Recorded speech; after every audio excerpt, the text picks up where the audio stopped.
کتونکو سلامونه یو وارې بیا د عبدالله سره. هغه عبدالله چې د کینسر په موذي رنځ کې اخته دي، څلورې بچي دي او هېڅوک یې نشته دي. وروڼه هم غریبانان، سخر یې چې کوم دی نو هغه هم پیاړي موړي ولګوله او هم دومره نه دی خپل بچي وساتي او که نه د ده غم وکړي. او ورسره چې کوم دی نو پلار هم ورته په کټ بیمار پروت دی. نو موږ چې یو پراجیکټ دا زموږ پراجیکټ دی او په دې باندې موږ هلې به مطمئن کېږو چې دی ټیک شي. نو یو ورور چې کوم دی 2000 روپۍ په اضافي حساب باندې رالېږلې وې او بل چې کوم دی نو 34400. نو دا خو دله زه ورکوم دا پیسې او علاج باندې د 2 لکه روپۍ لګي او سړی قرضدار هم دی، ولې چې ټول عمر یې د دې ګاونډ نه د هر چا نه چې کوم دی نو پیسې راغستې دي. او ها نو ټول نه پهله خو زه ستاسو شکریا ادا کوم چې ستاسو په سترګو، ستاسو په کیمرا، ستاسو په آواز دنیا زه ولیدلم، زما دا حال ولیدو، زما زندگی ولیدله، زما مرض یې وپېژندو. او بل زه د هغه خلکو دا شکریا ادا کوم چې دا ما ته دا مدد کوي. که دا ورځ ما دا خبره کړو چې دا په دنیا کې کاغذ دی، د اهمیت تا هغه سړي تا له راولېږو، تا ما له راکو، زه به یې ډاکټر له ورکړم، ډاکټر به یې بل له ورکړي. خو دا چې هغه مال له راولېږي، هغه دا مال نه دی رالېږلی، هغه دا به راولېږو. د ده احساس، د ده قدر، د ده مینه به هغلته معلومېږي چې کله الله د الله مخې ته ودرېږي. دا 34,000 چې چا هغه رالیږلي که نه، هغه په هغه ټایم کې بیا سوچ کوي چې ما 34 لاک ولې نه خرچه کولې، ما 34 کروڑ ولې نه خرچه کولې. څه ټایم کې د الله مخې ته ودرېږي او د دې اهمیت هغې ته معلوم شي. دا ورځ ما دا خبره کړه چې په کفن کې جیب نشته. ګورې دنیا کې خلکو سره کروڑه وي، اربه وي، پاتې شي، خالي لاس لاړ شي. څه شي؟ نیک عمل ځي، صدقه ځي، زکات ځي، روژه ځي، خیرات ځي، مونځ او اودس ځي. دا شي نه موږ سره به نه ځي. دا چې ما سره څوک مدد کوي، زه خو دا هر ټایم وایم، هر ټایم زما پړه کې دا یو فریاد دی.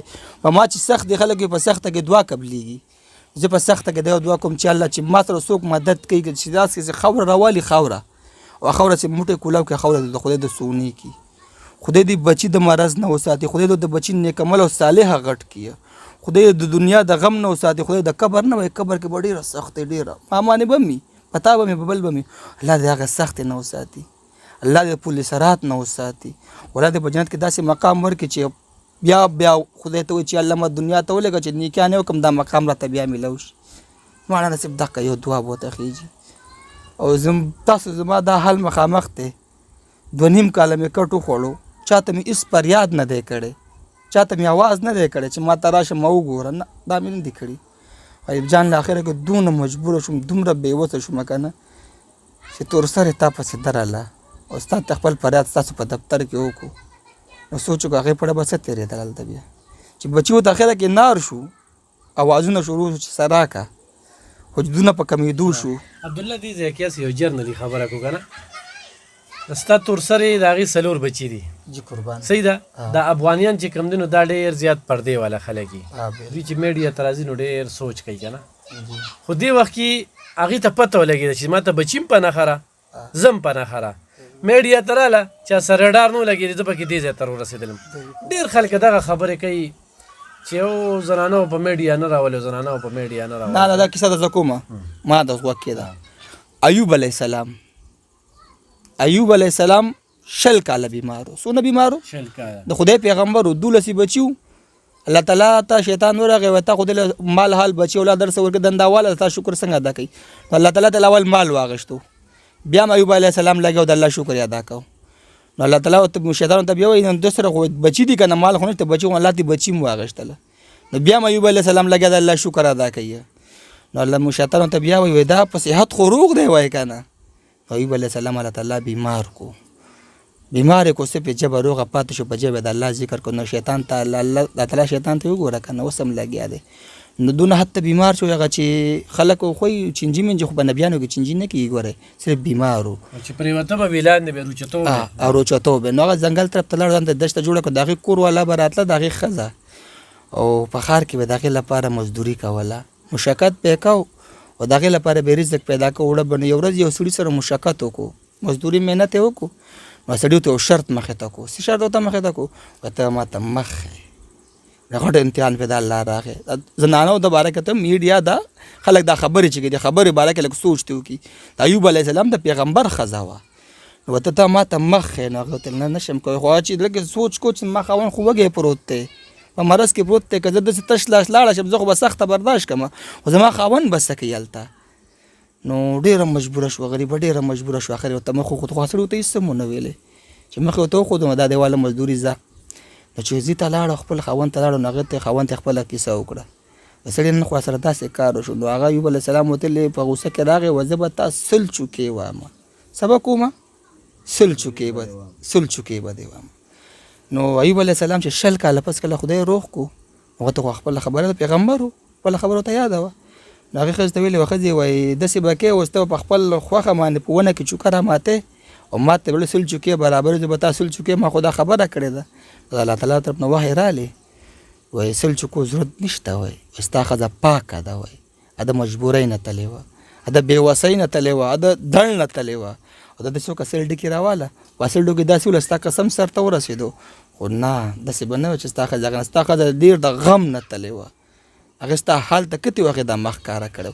نو دا دې څوک نه و چې میډیا باندې کومه زنانه راځي، هره زنانه پورې غلطه کلم نه وي، د چا د زړه نه څوک خبر نه وي.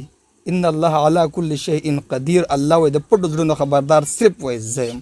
نبي علیه السلام سره هم ګوره دا علم نه و، د پټو زړونو خبردار صرف الله دی. چا پسې زویم د خپل د مړ ورور غوښې مه خورئ، الغیبة اشد من الزنا، غیبت د زنا نه سخته ګناه ده. ګورئ ته چې غیبت کې ته لګیا د مړ ورور غوښې خورې، د هغه غوښې نه خوړلو نه ښه دا ده چې کینې خپل مړ ورور ته دوا وکړه، ځان ته دوا وکړه، بل ته دوا وکړه، مور او پلار ته دوا وکړه.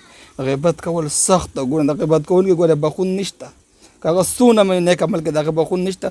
زما وروڼو، زما عزتمندو، زما قدردانو، غیبت مه کوئ، تورسرو پسې خبرې مه کوئ، میډیا پسې خبرې مه کوئ. ګوره قبر کې به ډېره سخت دی او نور نه پوهېږم. بس زما سلام دی تاسو ته. ډېره زیاته مننه ګرانو کتونکو. عبدالله په کټ پروت دی، 2.5 کال دا کټو خوړو، دی کمره ده، دی کوروالا چې کم دی نو هغه ګنډل کوي او په دې ګنډلو باندې هغه بچي پالي، او بیا هغه سخر چې کم دی هغه خپلو بچو لم پیدا کی او دوی لم چې کم دی څه ناصر وړي.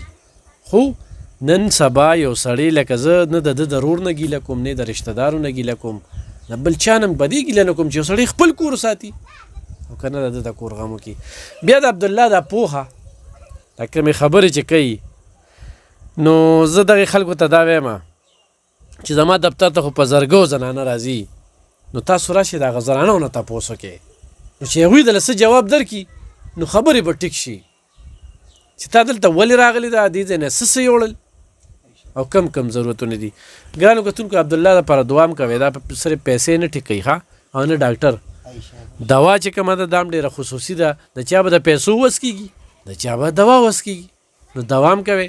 دا ښه شیرینګ هم ډېر خلک وایي لاندې ورته کوي، مونږ خو ګوره چې څه راشو نو په دغه کیمره باندې دله ورکو چې څو ویډیوګانې هم کړي دي، نو په ریکارډ هم راغلي دي، په ریکارډ زموږ ویډیوګانې راځي.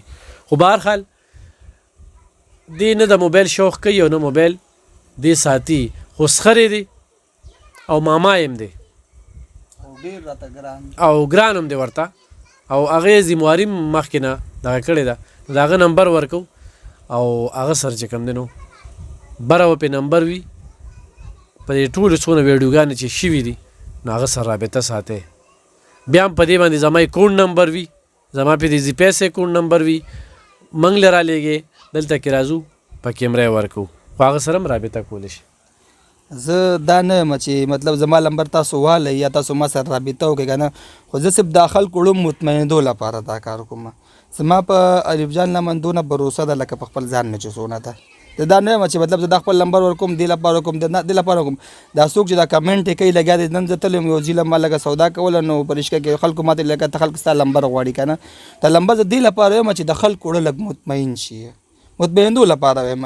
نور په دنیا کې نه خپل نه ما سره خپل نمبر نشته، او دا ما لکه تاسو کیسه وکړه ما سره خپل نشته. زما ماما دی، زما اصغر دی، زما داسې وخت کې سات را کړی دی که نه لکه انسان چې کوی ته وغورځېږي او له پاس نه بیا خلک کاڼې ورځي او له پاس نه بل پرې راشي ورته وایي لکه دا ولې دا خو بېوسه دی دا روچت کې دلته نه داسې وخت کې زما سات را کړی دی رولې ګرانو کتونکو انشاءالله اخره کې بیا راځو په دې باندې به مونږ ویډیو کوو څنګه چې عبدالله وي هم دغه شانته به هسپتال ته رسو مونږ هم دې وخت کې چې دلته کې راځو که نه نو نور کارونه پرېږدو مونږ له بچي نه روړي خو مونږ دا وایو چې عبدالله ټیک شي یعنې دې روژه کې ماته ډېر خلک کالس کوي ویډیوګانو دپاره خو هلته دفتر هم مسله وي او نور ډېر خلک راځي خو دا عبدالله دا ژوند چې کوم دی چې کور والی ګاونډ ته لاړ شي چې د خدای د قهر نه ویرېږي نن خو راله سره کې چې وخوري یا زه ونه خورم بچي مې وخوري دوی ډېرې سختې تېرې کړي ضرور ورسره تعاون